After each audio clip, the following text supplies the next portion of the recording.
अस्सलाम वालेकुम स्टूडेंट्स। तो वहीं से शुरू कर रहे हैं पिछली क्लास जहाँ पे छोड़ी थी। तो थर्ड पार्ट में बोले two pair of interior angles which are supplementary. देखो यहाँ पे चेंज कर दिया। हाँ, मुझे भी ये वर्डिंग यूज करनी चाहिए थी। मैंने 180 सम बता दिया आपको। अब ये बिल्कुल कह सकते हो क्योंकि देखो इंटीरियर एंगल में दो एंगल से ज्यादा नहीं होगा। ये याद रखो कि अगर तीन एंगल हुए ना लेट्स से, तो आप फिर नहीं कह सकते कि ये एंगल सप्लीमेंट्री। सिर्फ दो एंगल की बात होती है सप्लीमेंट्री। कोई भी दो एंगल हो तो आप उन्हें सप्लीमेंट्री कह सकते हो। तो बिल्कुल आप सी के साथ कह सकते हो ये एंगल और ये एंगल सप्लीमेंट्री। तो two pair of angles which are supplementary. अब सिर्फ पेयर लिखना है तो प्लस करके इज इक्वल टू 180 लिखने की जरूरत नहीं है। सी बना लो, ये सी है। अच्छा, यहाँ पे बच्चे कंफ्यूजन ये करते हैं, इसको एफ समझते हैं, तो ये एफ नहीं है। ठीक है, दिस इज नॉट एफ। आनस कंफर्म करो, लैग हो रही है मेरी आवाज। This is not F. Why? Because यहाँ पे ये दोनों पैरेलल नहीं है। बस एफ के लिए शर्त के एफ किसी भी तरह बने, बट उसके जो दोनों आर्म्स हैं वो पैरेलल हो आपस। शामिल, check your net.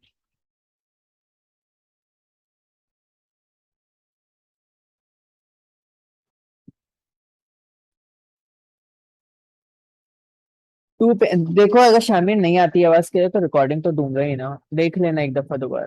To pair of interior angles which are supplementary. Pair of interior angles कौन से सप्लीमेंट्री है? अब सी, हाँ मैं बताया था ये एफ ये नहीं होगा। एफ के लिए और सी के लिए और जेड के लिए शर्त क्या है कि जेड में ये दोनों आर्म्स जो है वो इसके पैरेलल हो। सी के लिए सेम यही जाता है कि ये दोनों आर्म्स पैरेलल हो। एफ के लिए भी सेम जाता है ये दोनों आर्म्स पैरेलल हो। तो यहाँ पे ये पैरेलल नहीं है। और दूसरी बात है ये दोनों ट्रांसवर्सल है, हम पैरेलल लाइंस की बात कर रहे हैं। ठीक है, यहाँ तक मेरी बात क्लियर है। अब मैं बोल रहा हूँ two pairs of interior angle सी बनाने की कोशिश करूंगा, ये सी बना दूंगा, ये एक सी बना सकता हूँ। ये सी है तो मतलब ये एंगल और ये एंगल सप्लीमेंट्री होंगे, बस इनका पेयर लिख दूंगा। कौन कौन से angle? X W, X W Y, W Y. और कौन सा एंगल? बल्कि लिख लो इसी तरह प्लस करके, ज्यादा सुटेबल है।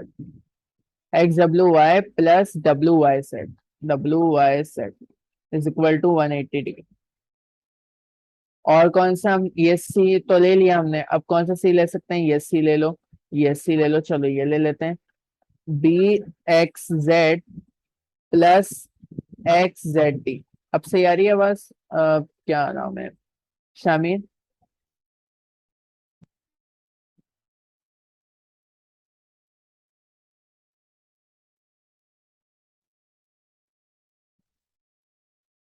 यहाँ पे शॉर्ट वो नहीं यूज करना।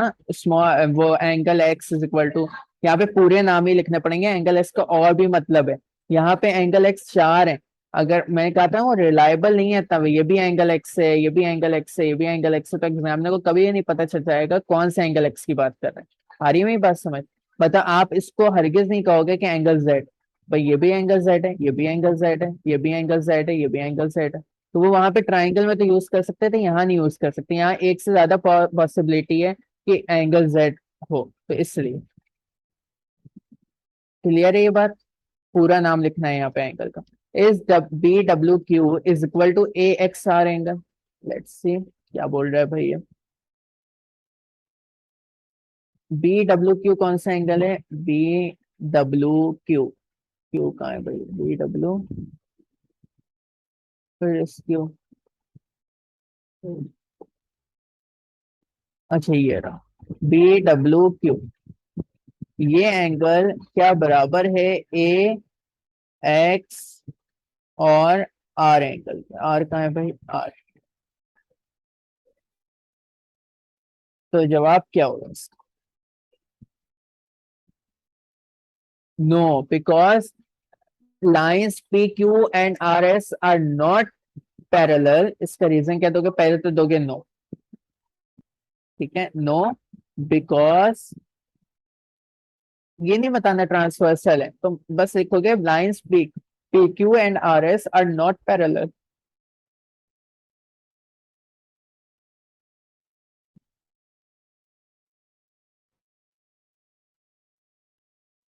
आर, मैं जल्दी लिख रहा हूँ, समझ तो आ रही है ना writing? Are not parallel, hence alternate angle property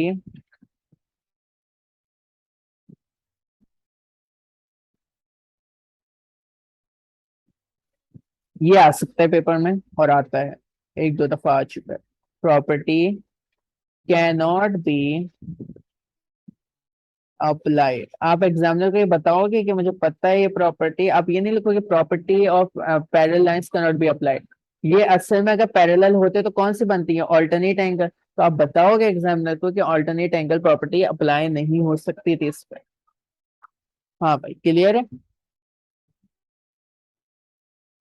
is the sum of D Y P and C Z R. D Y P कौन सा एंगल है, मैं वाकई रेस कर रहा हूँ। D Y P, let me see, D Y और P, ये एंगल बराबर है सी जेड आर के। सी जेड और आर। मेरे ख्याल से अब तुम लोगों को बताने की जरूरत नहीं है क्या होगा इसका आंसर। नहीं, गलत गलत शामिल। हाउ कैन यू से दिस, ये सी नहीं बन रहा। ये सी तो बनाओगे तो ये मीट कर जाएंगे, these lines are not parallel. बस यही सब लिखोगे, नो लिखोगे, because lines PQ and RS lines PQ and RS lines are not parallel, hence interior angle property cannot be applied। आ गई बात समझ।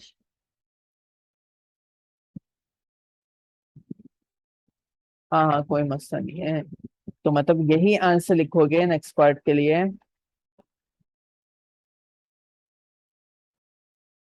Same answer.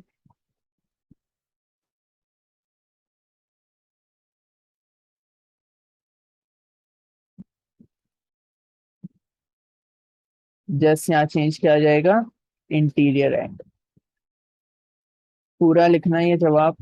Interior angles property cannot, एक marks का आता है। मैक्सिमम एक लाइन में गया, तो मैंने छोटी लाइन लिखी है ना, एक लाइन का होगा। और ये जो मैंने पेयर बनाया है, ये आता नहीं है एग्जाम में। सर मुझे आपसे एक बात पूछनी है कि वो जो हम लोग वो एंगल चेंज नहीं होंगे, मतलब कि ये आर एस और वो पी के सेम रहेंगे, वहां पे तो दूसरा एंगल दिए हुए ना। एक मिनट रुकना। आप वेट, ऊपर मैं गए तुम्हें हुए जो जवाब दे रहा हूँ। आपने। जवाब दे रहा हूँ, मैं कुछ कॉपी कर रहा था। हाँ, आप बोलो क्या बोल रहे हो। मैं कह रहा हूँ कि आपने ऊपर वाले के अंदर भी P Q and R S use किए, जो पहले वाले का जवाब था। सी वाले के अंदर आपने वापस से पी क्यू और आर एस यूज हाँ, तो करे। वही एंगल है ना, लाइंस तो वही है ना, इनके दरमियान में वो एंगल्स आ रहे हैं ना। भाई देखो, अगर बेसिकली देखो ओके पी क्यू और सर। आर एस पैरेलल होते, लेट्स से पैरेलल होते, एक वक्त के लिए तस्वीर कर लेते हैं, ग्रीन लाइंस पी क्यू और आर एस होती, तब तो हो सकता था ना कि ये बराबर होता है इसके, मतलब बराबर नहीं, सप्लीमेंट्री होता ये दोनों एंगल्स का। तो तब क्यों होता, क्योंकि ये दोनों लाइंस पैरेलल थी, तो ये सी बन जाता। अभी यहाँ पे वर्क इसका ये ट्रांसवर्सल वर्क की तरह नहीं कर रहा है, ये कर रहा है, ये अप्लाई करना चाह रहे हैं by saying that these are supplementary. तो हमने तो देख लिया ना, ये तो हो ही नहीं सकता transversal, because these two lines are not parallel. आगे बात समझ।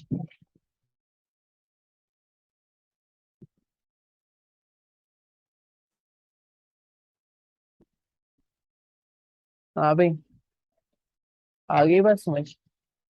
डिस्कनेक्ट हो गया। ठीक है, अब हम कर रहे हैं क्वेश्चन नंबर 2। ठीक है, क्वेश्चन नंबर 2 का मैं करवा रहा हूँ ए पर। बहुत इजी है। एंड 7:35, अभी 20 मिनट और चलेगी, 15 से 20 मिनट।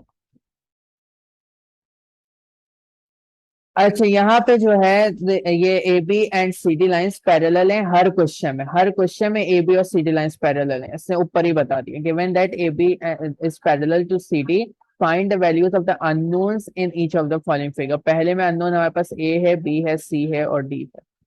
तो अब बात बहुत ध्यान से सुनो, यहाँ ये जेड प्रॉपर्टी से कोई काम नहीं होगा। पहली बात, ए को मैं आसानी से फाइंड कर सकता हूँ, किस तरह, because P Q and A B lines are straight lines, ये तो हमें पता है ना स्ट्रेट लाइन।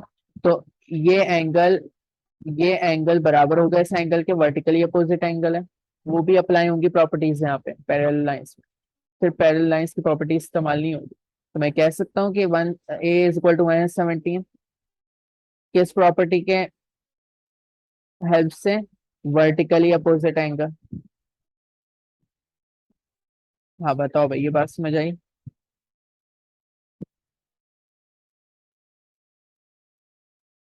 ये बात समझ आई? हेलो। हाँ ठीक है।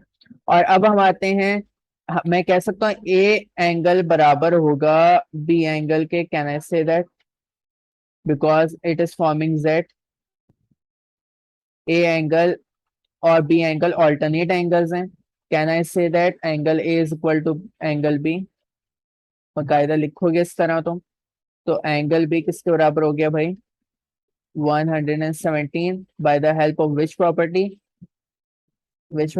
Alternate angle. ऑल्टरनेट पूरा लिख लेना, फिर एंगल्स को इस तरह लिखना, बस ऑल्टरनेट एंगल्स काफी, प्रॉपर्टी नहीं लिखना, छोटा लिखना होता है वैसे। ये इसको कहते हैं प्रॉपर्टी का रेफरेंस देना कि कौन सी प्रॉपर्टी इस्तेमाल करें।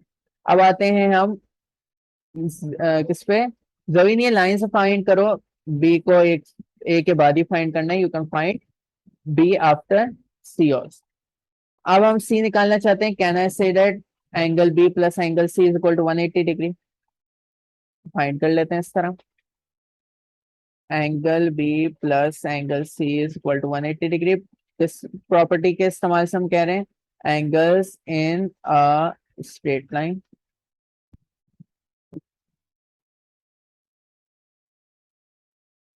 एंगल भी हमने निकाल लिया था 117, एंगल सी निकालना है, 180 माइनस 117 होगा, एंगल सी बराबर आएगा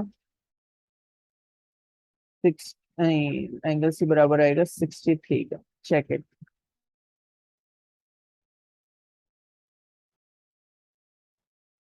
हाँ ना, बात समझ आई यहाँ तक? अच्छा अब यहाँ पे इट इज डिबेटेबल, डिबेटेबल क्या, बिल्कुल बात सही है कि ये भी हो सकता है कि तुम ये वाली प्रॉपर्टी इस्तेमाल करो, सी स्ट्रेट लाइन वाली प्रॉपर्टी नहीं इस्तेमाल करो, इंटीरियर एंगल्स वाली प्रॉपर्टी इस्तेमाल करो, लिख लो angle A plus angle C is equal to 180 degree. Your answer would be the same.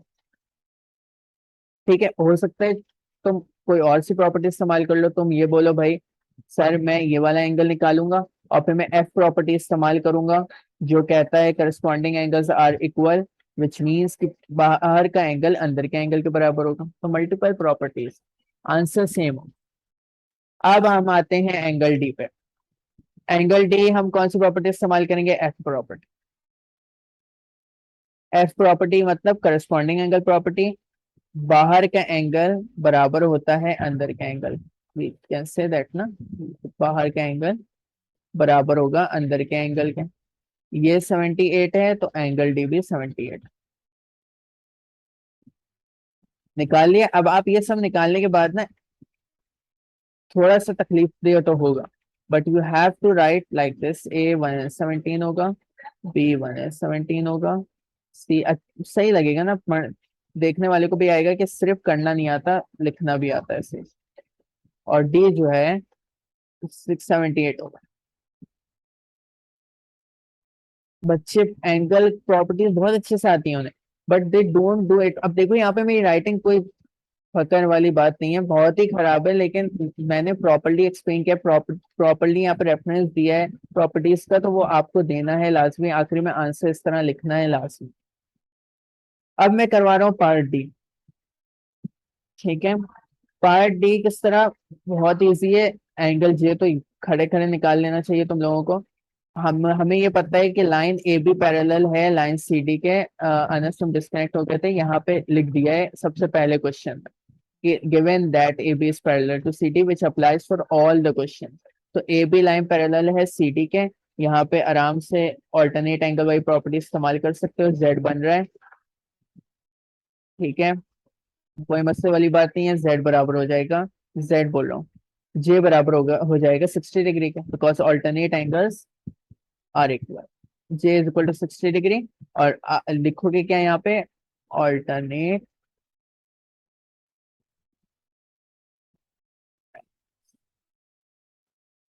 सही है। अब आ जाओ नेक्स्ट पे, हमें आई आई तो मेरे ख्याल से बताने की जरूरत नहीं है, अभी अभी फ्रेश तुम लोगों ने ट्रिगोनोमेट्री पढ़ी है। आई किस तरह निकालोगे? एक और प्रॉपर्टी यहाँ पे इस्तेमाल करोगे, which is angle I plus angle J plus plus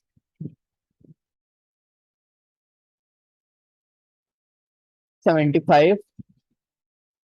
अब यहाँ पे भी तुम प्रॉपर्टी का नाम लिखोगे, किसके बराबर होगा ये सब? 180 डिग्री। कौन सी प्रॉपर्टी इस्तेमाल की? इंटीरियर, इंटरनल या इंटीरियर लिख दो, इंटरनल ज्यादा बेहतर रहेगा। इंटरनल एंगल्स, बल्कि सॉरी सॉरी यहाँ पे आगे से शुरू होगा। Sum of internal angles in a triangle. ठीक है। अब आई, तुम्हें जे पता था, आई निकाल लो, कोई मस्ती की बात नहीं। 60 प्लस 75 होता है 135, 180 माइनस 135 कर लो।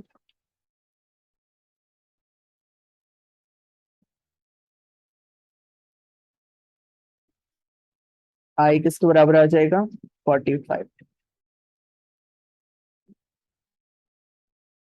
कोई मस्ती की बात नहीं, आखिरी में लिख लो I is equal to 45 degree, J is equal to 60। अच्छा, अब मैंने यहाँ पे एक प्रॉपर्टी इस्तेमाल नहीं किया एक्चुअली, यहाँ पे मेरे ख्याल से एक और इस्तेमाल हो सकती थी। Wait, नहीं, बल्कि नहीं हो सकती, नहीं हो सकती थी। उस प्रॉपर्टी का जब टाइम आएगा, ट्राइंगल की प्रॉपर्टी का, जब इसके बाद पॉलीगॉन्स पढ़ाऊंगा तो वो एक्सप्लेन करूंगा, फिलहाल मैं कंफ्यूज नहीं कर रहा तुम लोग। मेरे ख्याल से ये भी तुम लोग के लिए आसान है।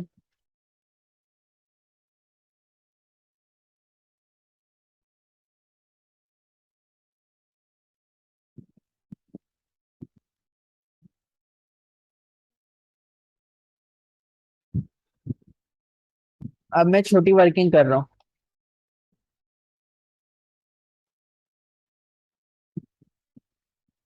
7:36 हो रहे हैं, 5 मिनट और वेट कर लो, देख लेते हैं कितने क्वेश्चन होते हैं। पहले क्वेश्चन, पहला क्वेश्चन ए पार्ट देखो। यहाँ हर क्वेश्चन अलग डिफरेंट होगा, मैं सोचा नहीं सिखा सकता, सोचना प्रैक्टिस से आएगा। मैं एंगल ए निकालना चाहता हूँ। हाँ भाई, कोई तरीका?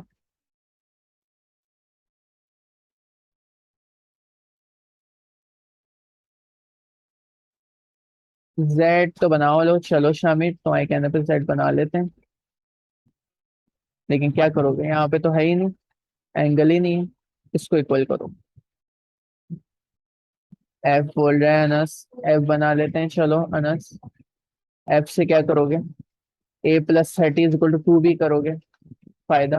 There will always be two unknowns. अगर तुम अनस इस एफ की बात कर रहे हो, इस एफ की बात तो नहीं कर रहे हैं। अच्छा, तब सही है, तब सही है। हालांकि मैंने ये पहली दफा नहीं सोचा, मैंने कोई और अप्रोच सोची थी, लेकिन गुड वर्क। ये ए बराबर हो जाएगा 30, ये तुमने शॉर्ट वर्किंग से किया। मैंने भी सोची थी जो वर्किंग, उसमें ज्यादा काम होना है। 38 डिग्री कौन सी प्रॉपर्टी इस्तेमाल की? अब जरूरी नहीं है तुम बताओ कौन सा एफ लिया है तुमने, बस लिख देना यहाँ पे करस्पॉन्डिंग एंगल पर, करस्पॉन्डिंग एंगल्स, बस प्रॉपर्टी भी लिखने लिखो। आते हैं नेक्स्ट, मुझे रब करना पड़ेगा, तुम लोग भी पेंसिल से करते हैं, रब करते जाए जब तक प्रैक्टिस नहीं हो रही, फायदा होगा। अब आते हैं भाई, टू भी निकालना है, अब बिल्कुल ये वाला एफ इस्तेमाल कर लो, ये वाला एफ इस्तेमाल कर लो।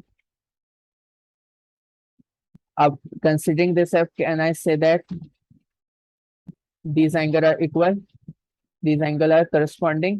a+30, ये भूलना नहीं है, दोनों एंगल्स को मिला के जो एंगल बन रहा है वो बराबर है 2b। क्या प्रॉपर्टी लिखोगे? Same property, corresponding. बच्चे भूल जाते हैं लिखना, कि सिर्फ ए को करवा देते हैं इक्वेट 2b से, 30 को, तो डोंट फॉरगेट इट। अब तुम्हें ए की वैल्यू पता है, 38 + 30 इज इक्वल टू 2b, ये 68 हो जाएगा। 68 is equal to 2b, b is equal to 68 divide by 2, b is equal to 34। अब मैंने क्या सोचा था, let me explain what I thought. अच्छा, मैंने तुम लोग को एक इंटरेस्टिंग नेम नहीं बताया, बचपन में हम लोग यूज करते थे, ये वाला एंगल जो मैं कहता हूँ ना, ऑल्टरनेट एंगल्स, ऑल्टरनेट नहीं, क्या कहा था, vertically opposite, sorry, vertically opposite angles equal है। हम इसका नाम इस्तेमाल करते थे butterfly property. I don't know किससे निकाला था, लेकिन बटरफ्लाई, और टीचर भी इस्तेमाल करता था हमारे साथ बटरफ्लाई प्रॉपर्टी। तो मैंने सोचा भाई ये दाएं से दोनों स्ट्रेट हैं, तो I can use butterfly property and apply 38 here. 38 से क्या होता मुझे फायदा, कि मैं ये वाला एंगल निकाल लेता, ये वाला एंगल इसको प्लस कर, देखो कौन सा एंगल की बात करूँ, ये 38 आ जाता, 38 डिग्री। फिर ये एंगल पता चल जाता मुझे, नहीं बल्कि ये क्या पता चल जाता, ए पता चल जाता जेड प्रॉपर्टी से, इजिली जेड प्रॉपर्टी से मुझे, ऑल्टरनेट एंगल प्रॉपर्टी से ये 38 पता चल जाता। और फिर मैं क्या करता कि इसको मैं इक्वेट करवा देता, या इसके अलावा क्या मेथड कर सकता था, इन दोनों का सम करता, माइनस करता 180 से, ये एंगल पता चल जाता ट्राइंगल में, क्योंकि ट्राइंगल बन रहा है ना ये, तो दिस इज अ ट्राइंगल। तो मैं क्या करता, 2b और प्लस ये जो एंगल निकालता मैं, जिसको क्वेश्चन मार्क लगाया है, उसको 180 के इक्वल कर। तीन मेथड मैं आपको बता चुका हूँ खड़े खड़े कि किस तरह इस क्वेश्चन का सॉल्व, लेकिन द बेस्ट मेथड अनस का, इसमें मुझे एक स्टेप ज्यादा करना पड़ता कि ये वाला निकालना पड़ता। Quick thinking, good, keep it up. ये वाला तो बहुत आसान है, मेरे ख्याल से कोई मुश्किल नहीं होना चाहिए। जेड प्रॉपर्टी यूज करोगे डायरेक्ट इसमें, ऑल्टरनेट एंगल प्रॉपर्टी लिखोगे भाई, 2f+6, डी पार्ट कर रहा हूँ ये, इज इक्वल टू 3f-23। कौन सी प्रॉपर्टी यूज करो, ये अभी से आदत डाल लो लिखने की, आखिरी में आदत नहीं डालनी पड़ी, मुझे डालनी पड़ी थी आखिर, when I studied this, properties और भी ज्यादा होती थी बल्कि उस टाइम तो मुझे याद करना पड़ता आखिरी में बैठ के कि कौन सी प्रॉपर्टी कहाँ पे इस्तेमाल, नहीं ये तो पता था अच्छे से, लेकिन प्रॉपर्टी के रेफरेंसेस याद करने पड़े। 3f हो जाएगा, ये +2f वहां आके -2f हो जाएगा, 6+23 होता है 29, 3f-2f। अच्छा अभी यहाँ बात कर रहे हैं वो अननोन्स की, it is only asking you to find the unknowns, लेकिन कंफ्यूज नहीं होना, अगर वो कहे अननोन एंगल निकालने हैं तो मुझे एफ की वैल्यू तो निकालनी ही निकालनी, प्लस इन दोनों एंगल्स की वैल्यू निकालनी। अननोन एंगल्स का मतलब है पूरा 2f+6 3f-23 की वैल्यू प्लग इन भी करना पड़ेगा। आई बस में अभी तो सिर्फ अननोन्स बोल रहा है, मेरे ख्याल से सी और D is nothing but a piece of cake. एक और क्वेश्चन कर लेते हैं जब बैठ ही गए तो। क्वेश्चन नंबर 4 में एक नई चीज है, थोड़ी सी नई है, प्रॉपर्टीज वही इस्तेमाल होंगी। शामिर तुम चुप हो, तुम्हें समझ आ रहा है, सर के ऊपर से बातें तो नहीं कर रहे। अब यहाँ पे मसला क्या है, यहाँ पे मसला ये है कि ये लाइन पैरेलल है इस लाइन के, ए बी लाइन पैरेलल है सी डी के, बता दिया उसने क्वेश्चन के शुरू में। अच्छा अच्छा great। तो कोई काम नहीं है, अगर चार्जिंग एंड भी हो जाएगी तो मसले की क्या बात है, रिकॉर्डिंग मांग लेना मुझसे।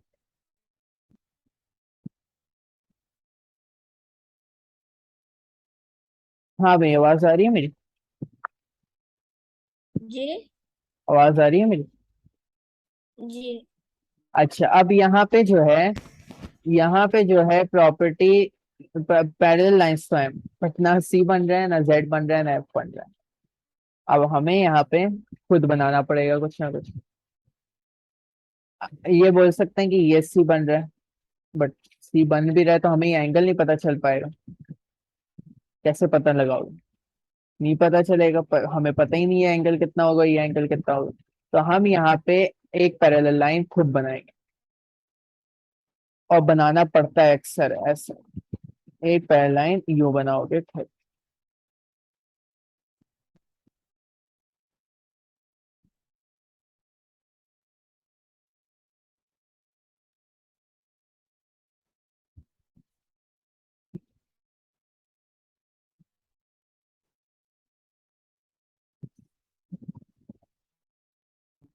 सीधी लाइन नहीं बन रही है unfortunately, it irritates me like this.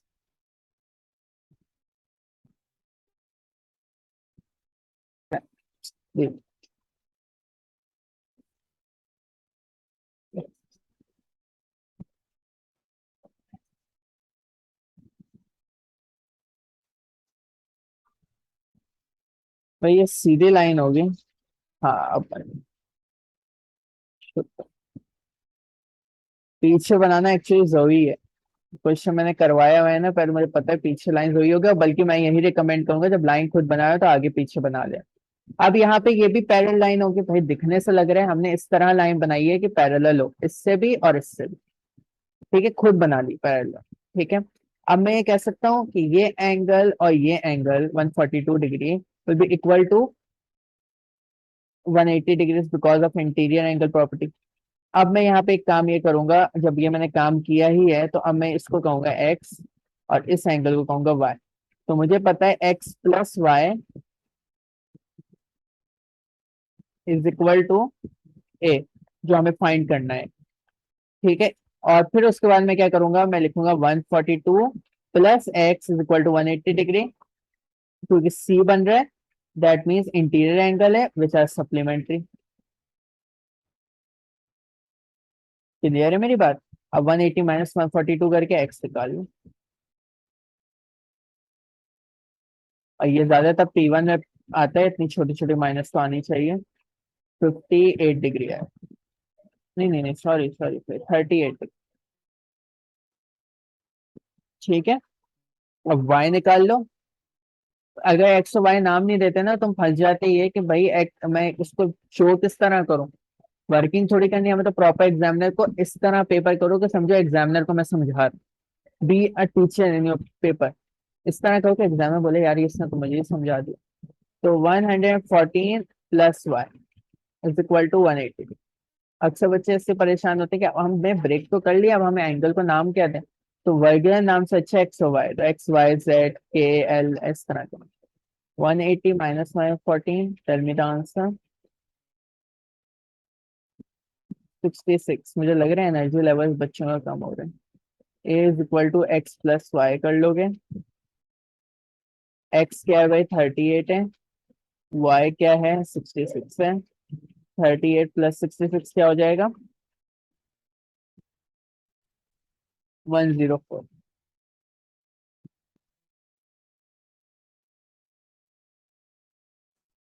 ठीक है, अब इसके बाद आते हैं हम, एंगल ए निकाल लिया हम।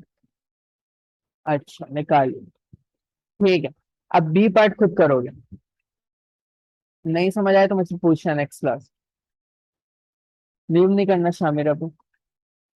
अभी 6 मिनट्स और हैं, I am doing one more question. Anas समझ आ रही है कहानी, या तुम बोर हो गए हो क्लास?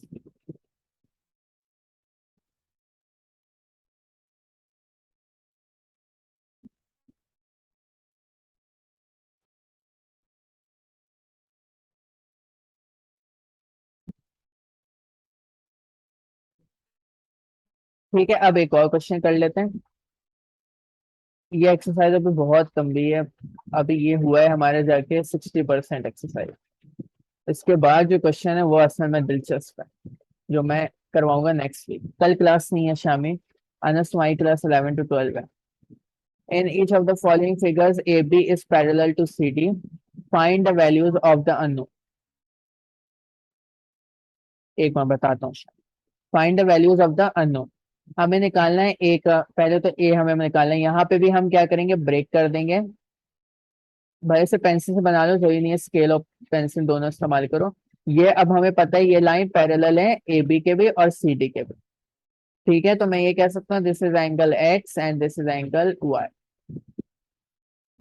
अब मुझे निकालना क्या है, निकालना है मुझे A. I can say that y plus 128 is equal to 180 degree. कौन सी प्रॉपर्टी से कह सकता हूँ, ये इंटीरियर एंगल्स, इंटीरियर एंगल्स है ये। y क्या आ जाएगा भाई, 180 डिग्री, वहां जब जाएगा पॉजिटिव का 128 हो जाएगा नेगेटिव का 128, आंसर आएगा 52 डिग्री। y निकाला है अभी। ठीक है, कर क्यों रहे हैं ऐसा, सॉरी माय बैड है, मैंने बताया नहीं। देखो हमें निकालना था एंगल ए, अगर मुझे पता चल जाए एंगल एक्स कितना है, तो मैं angle X plus A is equal to 180 करूंगा इंटीरियर एंगल की प्रॉपर्टी से, और ए निकाल। इसके अलावा मेरे पास चारा नहीं था कोई, यहाँ पे बनता नहीं है, एक्स ही होता है। ठीक है, तो अब उसके बाद देखो, अच्छा ये एफ प्रॉपर्टी से हरगिज नहीं करना कि इस लाइन को एक्सटेंड करके बोलो भाई एफ प्रॉपर्टी है तो ए बराबर होगा वाई से, ऐसा कुछ भी नहीं। अब मैं निकाल सकता हूँ, ये 92 था पूरा एंगल, ये छुप गया है, छुप गया है, ये 92 था यहाँ पे लिखा हुआ, देखा था किसी बच्चे ने, ये पूरा एंगल ई जो था वो 92 था, ये 92 था, सही है। तो एक्स प्लस वाई किसके बराबर है, 92 डिग्रीज के। मैं लिख सकता हूँ ये X plus Y is equal to 92 degrees, Y मुझे पता है 52 डिग्री के बराबर है, 92 degree, X is equal to 92 minus 52, X is equal to 40 degree. 40 पता चल गया। अब मैं कह सकता हूँ एक्स प्लस, एक्स लिखना 40 नहीं लिखना डायरेक्ट, पहले पहले मैं क्या लिखूंगा, X plus A is equal to 180 degree, कौन सी प्रॉपर्टी है भाई, interior angle property, interior angles लिख दोगे काफी। एक्स 40 है, 40 plus A is equal to 180, और ए बराबर हो जाएगा 140 डिग्री। हाँ भाई यहाँ तो क्लियर है बात।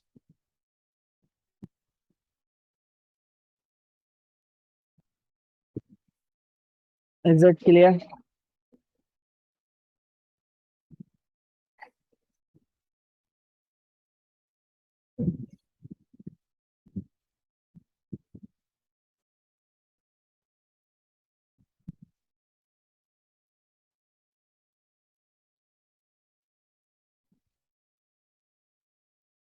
अच्छा भाई, तो that's it for today class, अल्लाह हाफिज। अभी